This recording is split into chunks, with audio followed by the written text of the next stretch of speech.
오늘은 행함으로 드리는 기도, 이런 주제로 말씀드리겠습니다. 기도는 행함이 수반이 될 때에 하나님이 그 기도에 응답을 하신다, 그런 말씀입니다. 하나님은 우리가 드리는 기도를 반드시 응답해 주신다고 말씀하지 않았습니까? 하나님은 아무리 작은 목소리로 기도할지라도 하나님은 다 듣고 계시고, 아무리 작은 신음소리도 하나님은 반드시 그 신음소리에 응답하신다, 반응하시는 하나님이시라는 겁니다. 구하라 주실 것이요, 찾으라 만날 것이요, 두드리라 그리하면 열려지리라. 우리가 너무 잘하는 말씀이 아닙니까? 이 주님의 말씀은 반드시 하나님에게 우리가 기도하게 되면, 하나님은 그 기도에 반드시 응답해 주시겠다, 그런 말씀인 줄 압니다. 기도 응답에는 단 한 가지 조건이 있습니다. 그 조건이 무엇인가를 우리가 바로 알아야 우리 기도가 응답이 되는 기도가 되는 것입니다. 그것은 바로 우리의 삶이 그 기도와 합해야 한다는 것입니다. 기도가 따로 있고 우리의 삶이 또 따로 있다면 하나님이 아무리 우리에게 응답을 해 주시고 싶더라도 하나님이 응답해 주실 수가 없는 것입니다. 그러므로 우리가 얼마나 기도를 오래 하느냐, 내가 기도를 오래 하느냐가 중요한 것도 아니고, 얼마나 기도를 뜨겁게 하느냐, 열정적으로 하느냐, 그것도 그렇게 중요한 것이 아닙니다. 얼마나 기도를 많이 하느냐, 그것도 물론 중요하겠지만은 그러나 그보다 더 중요한 것이 있습니다. 다만 내가 기도할 때에 그 기도하는 것만큼 그의 중요함이 우리의 삶도 수반하고 있느냐 하는 이것이 더 중요하다고 할 수 있습니다. 행함이 전혀 없는 사람이 기도를 요창하게 한다면 그 기도는 마치 허공을 치는 기도라, 이렇게 바울이 말한 바가 있습니다. 기도는 언변의 자랑이 아닙니다. 바리새인들의 기도가 그랬습니다. 바리새인들의 기도가, 그들은 얼마나 오랫동안 기도하는 그런 사람들이 아닙니까? 성전 앞에서 기도하고, 혹은 시장거리에서, 혹은 사람들이 많이 보이는 광장에서 그들은 하루 종일 손을 들고 기도하는 사람들입니다. 그런데 말입니다, 그들의 기도와는 상반되게도 그들의 삶은 어떠했습니까? 성경에 보면 그들의 삶은 가난한 자의 재물을 갈취하고 재판을 굳게 하고 모든 행동에 있어 완전히 이중적 생활을 하였다는 것을 주님이 지적하셨습니다. 그래서 주님은 그들을 향하여서 책망하셨습니다. 회칠한 무덤 같으니라고 했습니다. 평토장한 무덤 같은 이들이라고 하시고, 또 극과 속이 같지 않다, 이렇게 신랄하게 비판하시며 그들을 책망하셨습니다. 하나님은 그런 바리새인들의 기도는 한 번도, 성경에 보면 한 번도 응답을 해주셨다, 그런 말씀이 없어요. 바리새인들의 기도는 응답을 받지 못한 것입니다. 우리가 기도할 때는 언제나 행함도 그렇게 하면서 기도해야 하나님이 우리의 기도를 들으시고 응답해 주시겠다, 그런 말씀으로 믿습니다. 목사도 마찬가지입니다. 여러분, 목사도 설교를 유창하게 한다고 하나님이 목사를 통하여 은혜 주시는 것이 아니라는 겁니다. 삶 말씀을 전하는 자가 진실된 삶을 살아가면서 하나님의 말씀을 전할 때에 하나님이 그 목사를 통하여 은혜를 베풀어 주시게 된다는 것입니다.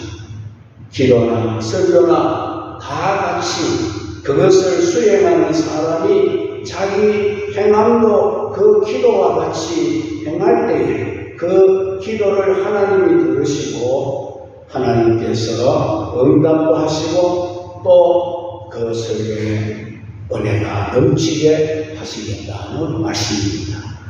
그래서 오늘은 행함으로 드리는 기도에 대해서 말씀을 드리겠는데 이것은 목사도 자유롭지 못합니다. 목사도 행함이 안 좋을 때 얼마나 많습니다. 솔직히 고백합니다. 이 설교는 저를 위해서 하는 설교이기도 합니다. 여러분들이 지금 나 들으라는 소리구나 그래 생각하지 마시고 하나님 말씀으로 받아주시면 은혜가 될 줄로 믿습니다. 이 말씀은 하나님이 우리 모두에게 주신 그런 말씀을 믿으시기를 바랍니다. 행함으로 드리는 기도란 어떤 기도를 말씀하고 있는 기도인가? 첫 번째는 기도하는 사람은 죄를 멀리하는 생활을 해야 한다는 것입니다. 6절에 보면 가난하여도 성실하게 행하는 자는 부요하면서도 굳게 행하는 자가 나으리라 했습니다. 이 말씀의 뜻이 무엇이겠습니까, 여러분? 가난하게 사는 사람이 성실하게 살면서 기도하는 그 기도는 하나님이 다 응답을 해주시겠다 그런 말씀입니다. 가난하면 사람들은 죄의 유혹을 받기가 쉽습니다.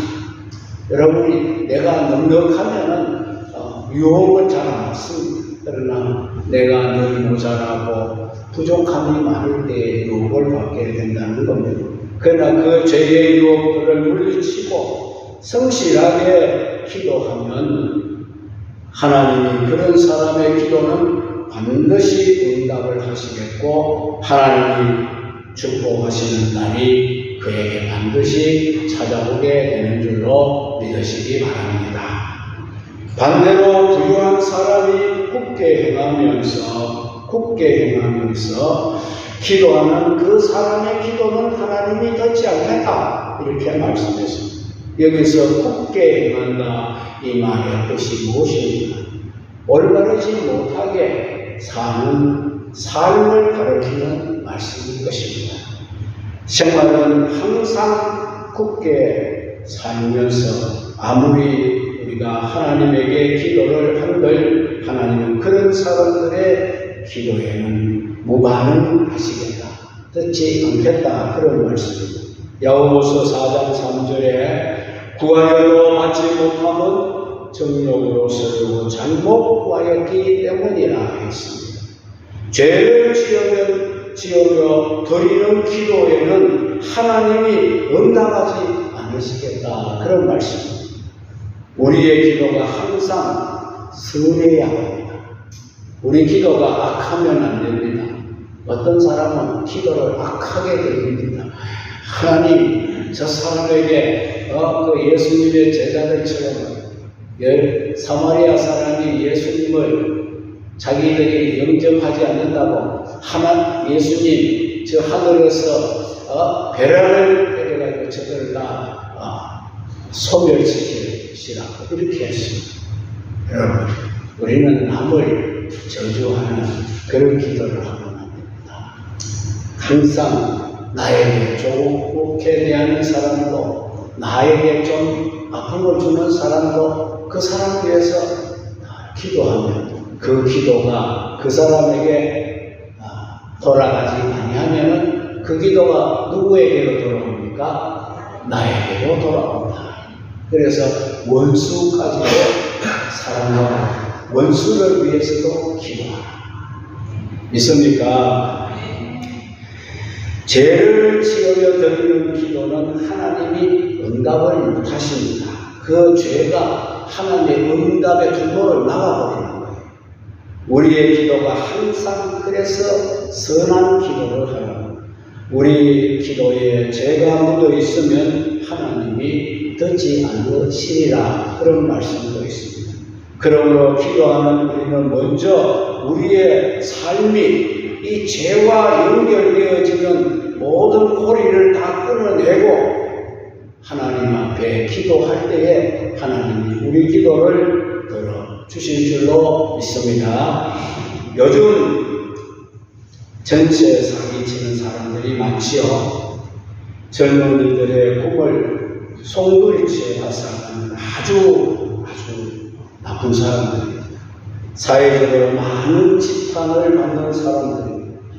그런 자들이 교회에 와서 그런 자들이 교회에 나와서 신앙생활을 한답니다. 정말 기가 막히고 코가 막히고 그렇습니다. 남의 가슴에 젊은이들이 목숨을 걸고 이런데 그런 장본인들이 교회에 나와서 버젓이 예배를 드리고 있다는 하나님 뭐라고 하시겠어요?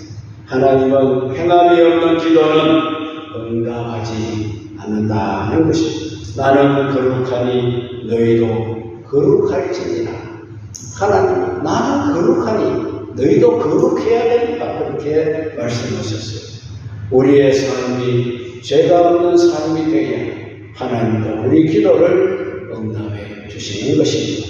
행함과 기도는 항상 일치가 되어야 한다는 것입니다. 행함은 죄로 가득한데 기도를 아무리 많이 한들 하나님이 그 기도를 듣지 않으리라는 것입니다.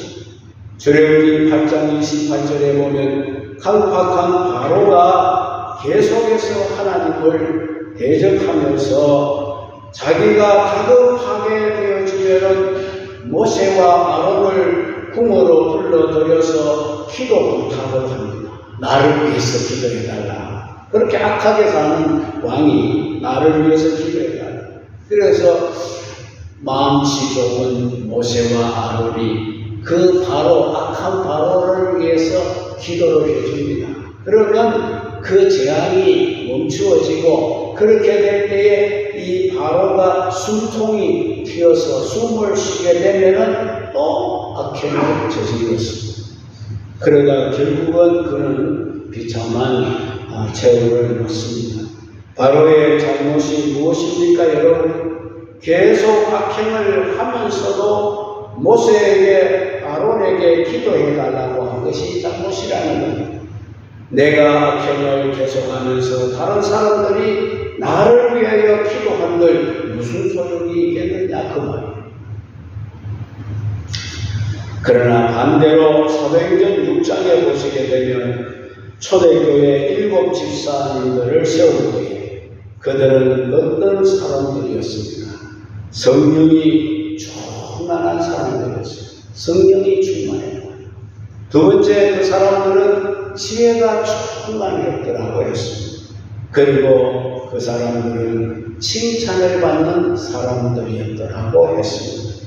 이렇게 삶이 훌륭한 7명을 선택해서 사도들이 그들에게 기도하고 안수할 때에 그들이 은혜를 충만히 받고 하나님의 교회는 7 집사를 세운 후에 말씀이 점점 왕성하여지고 제자의 수가 더 심히 많아지고 교회는 기하급수적으로 부흥하게 되었다는 말씀입니다.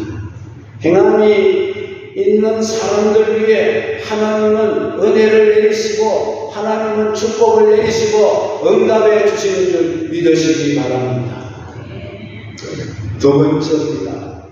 행함으로 드리는 기도는 우리 삶 자체가 제사가 되어야 한다.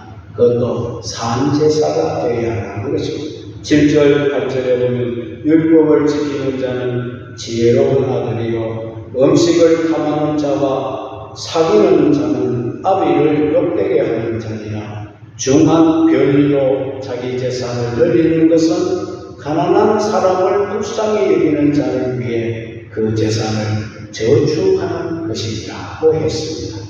여기 두 구절의 말씀은 산제사에 관한 말씀인 것입니다. 하나님의 말씀을 지키는 것과 또 지키지 않는 것과 또 음식을 탐하는 것, 이자 놀이에서 재산을 불리는 것, 이런 것들은 다 우리 생활 아주 밀접한 관계에 있는 것입니다. 이렇게 우리가 살아왔다면 삶을 하나님 앞에서 바르게 고쳐 사는 그것이 바로 하나님 앞에 산 제사가 된다는 그런 말씀입니다. 로마서 12장 1절에 그러므로 형제들아 내가 하나님의 모든 자비하심으로 너희를 권하노니 너희 몸을 하나님이 기뻐하시는 거룩한 산 제물로 드리라. 이는 너희가 드린 무슨 예배다? 영적 예배니라고 했습니다.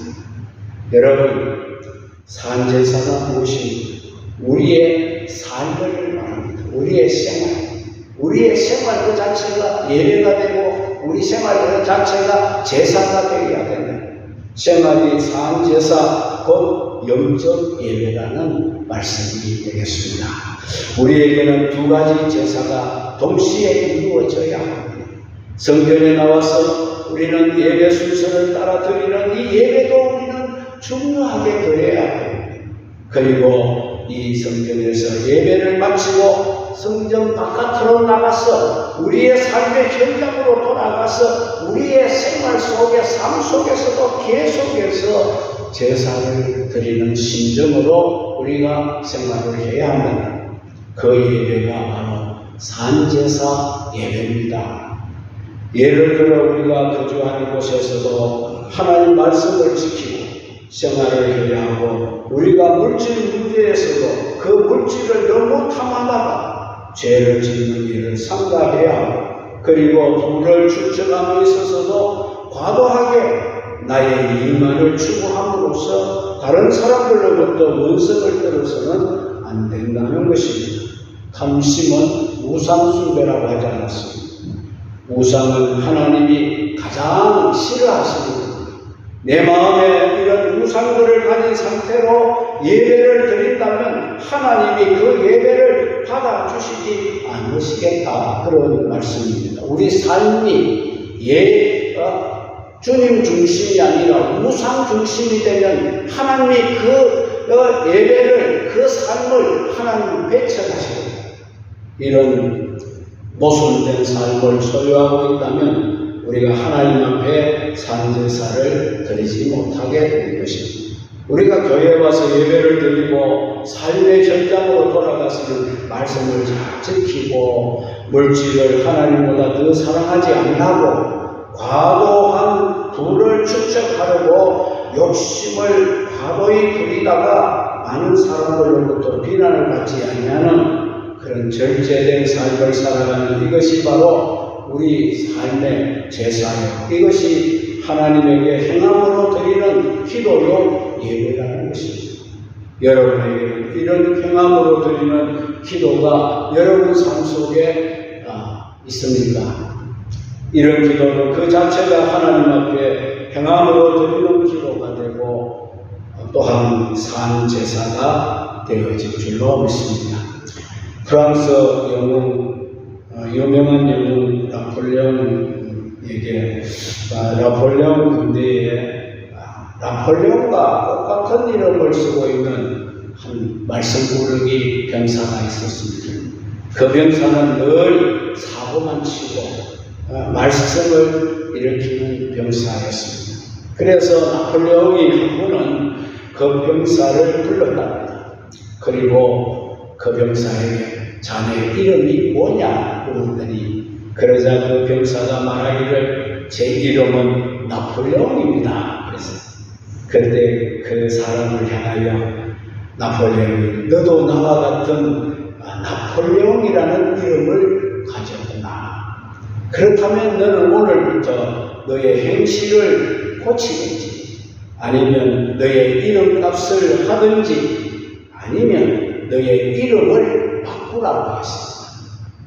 왜 나와 같은 이름을 쓰면서 나의 이름을 너와 같이 더럽히고 있느냐라고 이렇게 말했다는 것입니다.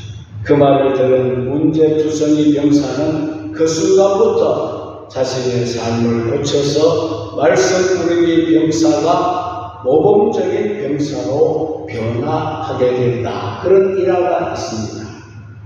우리의 믿음의 사람들을 칭할 때에도 그리스도인이라고 말합니다. 그리스도인이란 예수님과 같은 이름을 쓰고 있다는 뜻입니다.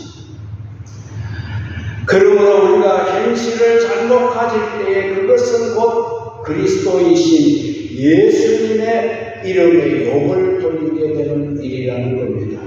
우리는 그리스도인이라는 이름값을 해야 할 줄로 믿습니다. 마지막입니다. 행함으로 드리는 기도는 말씀과 생활이 일치가 되는 기도입니다. 9절에 보면 사람이 귀를 돌려 열명을 듣지 않으면 그 기도도 가증하니라고 했습니다. 이 말씀은 우리가 드리는 기도가 말씀과 일치가 되어야 한다는 그런 말씀입니다. 누가 말하기를 한국교회 신자들은 가분수 신자들이 많다. 여러분 가분수 아시죠? 이게 무슨 뜻입니까? 한국교회 성도들은 목사님들이 말씀을 너무 많이 가르치고 그리고 너무 잘 가르쳐서 성도들의 머리만 크게 자라도록 만들었다. 사람이 머리가 크고 몸이 작으면 가분수 같은 사람이라 이렇게 말합니다. 머리는 커서 말씀을 많이 알고 있습니다. 이거 나 아는 말씀인데 누가 그걸 모릅니까? 이렇게 합니다. 사랑의 교회 옥하는 목사님이 한 번은 전국 목사님들만 모아놓은 그런 세미나가 있었어요. 그래서 거기에 오셔서 이런 하소연하는 말을 들었습니다. 자기가 요즘 들어 곰곰이 생각을 해보니 교인들을 너무 자기가 똑똑하게 가르쳤다. 그런 이야기예요. 왜냐하면 너무 말씀을 잘 가르쳤더니 머리만 커져서 다 자기가 머리만 되려고 한다는 거예요. 그래서 목사들의 말도 듣지 않고 가르치려고만 하고 자기들이 그 말씀을 행하려고 하지는 않는다는 이런 말씀을 푸념하듯이 하는 것을 들은 적이 있습니다. 말씀을 아무리 많이 알고 있으면 뭐합니까? 예? 자기가 알고 있는 말씀과 자기의 삶이 일치가 되지 않는데 무슨 소용이 있습니까? 어떻게 보면 한국교회 성도들이 그런 현상들이 있지 않나 그렇게 저를 포함해서 그렇게 생각합니다. 강단에서 목사님이 설교를 하면 그 시간에 성도들은 앉아서 그 설교를 평가하고 점수를 매긴다고 합니다. 오늘 목사님 설교는 몇 점짜리다 라고 점수를 매기고 있다는 것입니다. 서울의 큰 교회는 목사님들의 사례가 굉장히 많지요. 설교 한 시간 하면 오늘 제 설교 한 시간은 100만 원짜리다 이렇게 값을 느끼고 사실 저도 사랑의 교회에 가서 예배를 하고 인도한 적이 있습니다. 물론 소그룹 예배였지만 다락방 예배라고도 하고 그런데 그 다락방 예배에 참석한 사람들 중에 나중에 자기들이 이제 소개하는 시간이 있더라고요. 그 소개하는 거 들어보니까 그 중에는 의사들도 많이 있어요. 교수들도 많고 변호사들도 많고 아주 쟁쟁한 분들, 아주 지식인들이 가득 찼어요. 이런 사람들은 본래 지식을 많이 갖추고 있는 사람인데다가 옥 목사님이 제자 훈련을 잘 시켰더니 얼마나 날고 뛰겠습니까, 여러분. 그래서 옥 목사님이 하소연하시는 말씀이 그때 가서 제가 이해가 되었습니다. 물론 우리가 하나님 말씀을 지식으로도 충분히 알아야 합니다. 그러나 그보다는 하나님 말씀을 행동으로 반응할 줄 알아야 하는 것입니다. 머리만 커서 머리만 무거운 신자가 아니라 균형을 갖춘 신자가 되라는 것입니다. 그것이 바로 기도와 말씀과 삶이 일치되는 것을 말하고 있는 것입니다. 하나님의 말씀을 골고루 섭취하고 골고루 영양을 공급하여 균형 잡힌 신자들이 되어야 할 것입니다. 그래야 건강한 신앙인이 되는 것입니다. 누가복음 2장 40절에 보면 아기가 자라며 강하여지고 지혜가 충만하여 하나님의 은혜가 그 위에 있더라고 했습니다. 이 말씀은 한 예수님은 어릴 때부터 균형 잡힌 모습으로 성장하셨다는 것을 보여주는 것입니다. 우리도 마찬가지입니다. 우리의 신앙도 균형이 잘 잡혀야 건강하고 온전한 사람으로 자라나서 하나님의 귀하게 쓰임받는 일꾼으로 서이게 될 줄로 믿습니다. 이제 말씀을 내리려고 합니다. 오늘은 우리가 행함으로 드리는 기도에 대해서 생각해 보았습니다. 여러분들은 행함으로 드리는 기도의 사람이십니다. 한번 잠 자다 우리 저를 포함해서 우리 모두가 한번 나는 행함으로 기도하는 사람인가? 행함과 내 기도가 일치한가? 한번 우리 자신을 물어보시기 바랍니다. 행함으로 드리는 기도란 먼저 죄악을 행하지 않는 상태에서 드리는 기도입니다. 두 번째는 우리의 생활이 산제사가 되어 드리는 기도가 행함으로 드리는 기도입니다. 그리고 우리의 기도가 말씀과 일치가 될 때에 우리가 드리는 그 기도가 행함으로 드리는 기도라는 것입니다.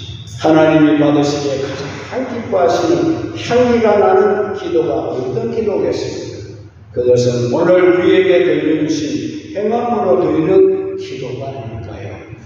여러분들이 드리는 매일의 기도가 항상 향기가 넘치는 기도가 되어 하나님이 흠양하시고 응답하시고 행함으로 드리는 기도의 사람들이 다 되시기를 주의 이름으로 축복합니다.